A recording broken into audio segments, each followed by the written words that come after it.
അങ്ങയെ പോലുള്ള ഒരാൾ ആ ഫിഷറി മന്ത്രിയെ അപകീർത്തിപ്പെടുത്തുന്ന തരത്തിൽ അങ്ങ് ഇവിടെ ഈ സഭയിൽ നടത്തിയ പരാമർശം അങ്ങ് പിൻവലിക്കുമെന്നാണ് ഞാൻ കരുതുന്നത്.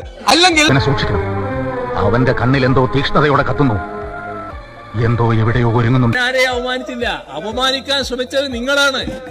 ഒരു മന്ത്രി മറുപടി പറയുമ്പോൾ മറ്റൊരു മന്ത്രി എഴുന്നേറ്റിട്ട് ഈ പറയുന്ന മന്ത്രിക്ക് കഴിവില്ല എന്ന് സ്ഥാപിക്കാൻ ശ്രമിക്കുന്നതാണ് അങ്ങേയറ്റത്തെ അപരാധം. അതാണ് ഇവിടെ ഉണ്ടായത്. അത് പാടുണ്ടോ എന്നുള്ളതാണ് പ്രശ്നം. അത് പാടുണ്ടോ?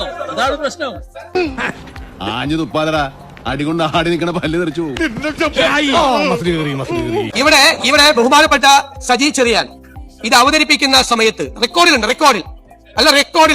ഇവിടെ ശ്രീ സജി ചെറിയാൻ ഇത് അവതരിപ്പിക്കുന്ന സമയത്ത് ബഹുമാനപ്പെട്ട വനം വകുപ്പ് മന്ത്രി അദ്ദേഹത്തിനോട് വഴങ്ങുമെന്ന് ചോദിച്ചപ്പോൾ അദ്ദേഹം വഴങ്ങിയില്ല.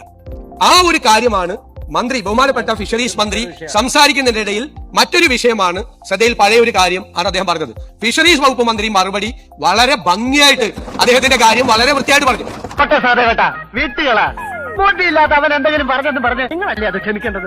അത് ഒരിക്കലും അങ്ങയെ പോലുള്ള ഒരാൾ ആ ഫിഷറി മന്ത്രിയെ അപകീർത്തിപ്പെടുത്തുന്ന തരത്തിൽ അങ്ങ് ഇവിടെ ഈ സഭയിൽ നടത്തിയ പരാമർശം അങ്ങ് പിൻവലിക്കുമെന്നാണ് ഞാൻ കരുതുന്നത്. അല്ലെങ്കിൽ ബഹുമാനപ്പെട്ട സ്പീക്കർ അത് സഭാ നടപടികളിൽ നിന്ന് നീക്കം ചെയ്യണം.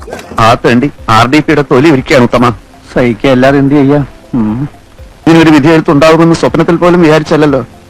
എന്താ ഉത്തമ ജനങ്ങൾ നമ്മളോട് ഇങ്ങനെ പെരുമാറിയത്? നമ്മുടെ ഗവൺമെന്റ് എന്തൊക്കെ ജനങ്ങൾക്ക് കൊടുത്തു? കൂടുതലും വാഗ്ദാനങ്ങളാ കൊടുത്തത്.